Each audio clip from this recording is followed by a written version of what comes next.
આપણે જ્યારે પણ ઇતિહાસને યાદ કરીએ છીએ ત્યારે મોટાભાગે વિજયોની જ વાતો થાય છે. પણ શું ઇતિહાસ હંમેશા જીતની જ કહાણી હોય છે? ક્યારેક એ એક ઊંડા ઘાની દાસ્તાન પણ બની જાય છે. અને આજે આપણે એવી જ એક કથાની વાત કરવાના છીએ. એક એવો ઘા જે કોઈ વિશ્વ વિજેતાના શરીર પર નહીં પણ સીધો એના અસ્તિત્વ પર વાગ્યો હતો. હા, આ વાત છે એ સમયની જ્યારે દુનિયા જીતવા નીકળેલો મહાન સિકંદર ભારતની એ ભૂમિ પર પહોંચ્યો જેણે એને એની પોતાની હદ, એની મર્યાદાઓનો અરીસો બતાવી દીધો. જુઓ, મેસેડોનિયાથી એક વાવાઝોડું ઉઠ્યું હતું અને એ આખા પર્શિયન સામ્રાજ્ય પર ફરી વળ્યું. એ વાવાઝોડાનું નામ હતું સિકંદર. એનું નામ જ જાણે વિજયની ગેરંટી બની ગયું હતું. એની સામે મોટા મોટા શહેરો નમી રહ્યા હતા, મહારાજાઓ ઝૂકી રહ્યા હતા. પણ પૂર્વમાં એક એવી ધરતી હતી જેની તાસીર જ અલગ હતી.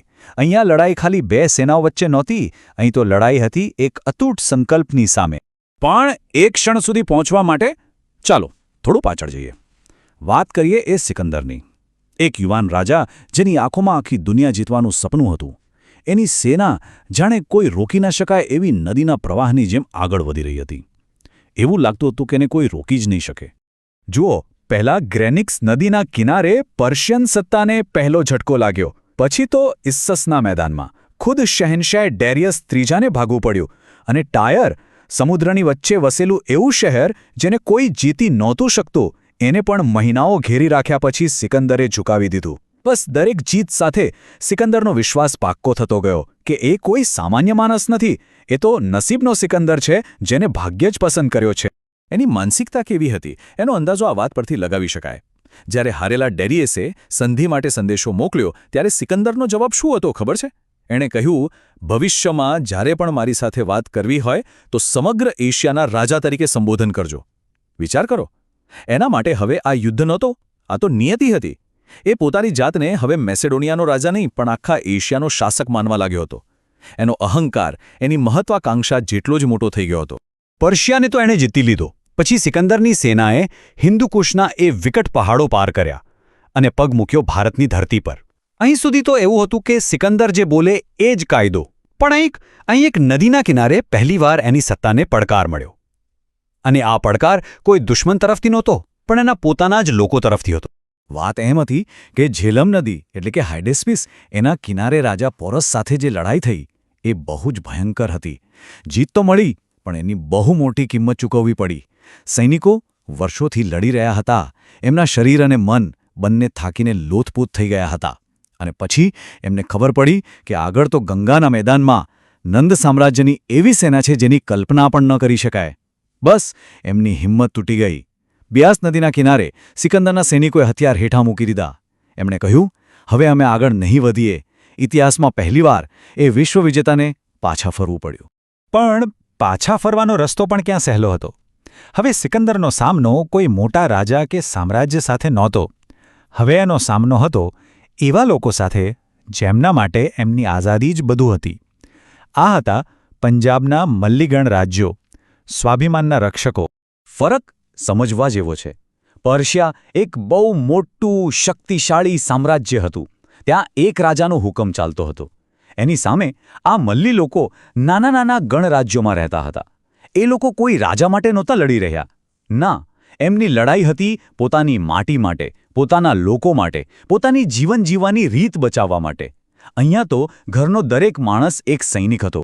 અને એમની બહાદુરી એવી હતી કે ખુદ સિકંદર સાથે આવેલા ગ્રીક ઇતિહાસકારોએ પણ લખ્યું છે કે સિકંદરે પોતાના આખા જીવનમાં મલ્લીઓ કરતાં વધારે બહાદુર લોકો જોયા નહોતા.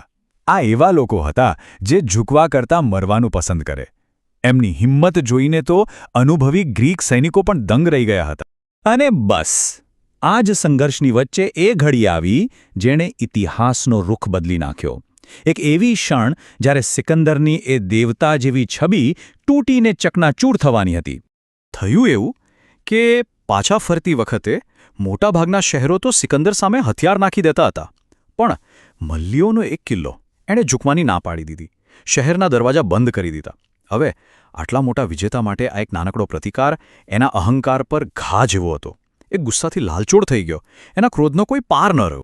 અને એ જ ગુસ્સો અને ઉતાવળમાં સિકંદરે એક એવી ભૂલ કરી જે એના જેવા મહાન સેનાપતિ પાસેથી કોઈ અપેક્ષા ન રાખે. એણે પોતાના સૈનિકોની રાહ પણ ન જોઈ અને પોતે જ સીડી લગાવીને કિલ્લાની દિવાલ પર ચડી ગયો. જરા વિચારો, એક ક્ષણ માટે દુનિયાનો સૌથી તાકાતવર માણસ દુશ્મનોથી ઘેરાયેલો, એકલો, અસુરક્ષિત દિવાલ પર ઊભો હતો. અને નીચે મલ્લી યોદ્ધાઓની ભીડમાં કોઈ એક અનામી ચહેરો, એણે પોતાના ધનુષ્ય પર તીર ચડાવ્યું. બસ માત્ર એક તીર. અને એ ઝેરથી ભરેલું તીર સીધું સિકંદરના ફેફસામાં ખૂંપી ગયું. જે માણસે આખી દુનિયાને ઝુકાવી હતી એ લોહી લુહાણ થઈને કિલ્લા પરથી નીચે ઢળી પડ્યો. એના સૈનિકો, એમની માટે તો આ દ્રશ્ય અકલ્પનીય હતું. એમનો રાજા, જેને એ લોકો ભગવાન જેવો માનતા હતા, એ એમની આંખો સામે મરણ પથારીએ પડ્યો હતો. કોઈક રીતે સિકંદરનો જીવ તો બચાવી લેવામાં આવ્યો. ઓપરેશન કરીને તીર પણ કાઢી નાખવામાં આવ્યું. પણ જે ઘા વાગ્યો હતો ને, એ ખાલી શરીર પર નહોતો. અસલી ઘા તો એના આત્મવિશ્વાસ પર, એની હું અજેય છું એવી ભાવના પર વાગ્યો હતો. અને સાજા થયા પછી એ સિકંદર પહેલા જેવો ન રહ્યો. જાણે મોતને નજીકથી જોયા પછી એની અંદરની દયા મરી પરવારી હતી. એણે પછી જે રીતે મલ્લી લોકો પર અત્યાચાર કર્યો, એ ઇતિહાસનું એક કાળું પાનું બની ગયું.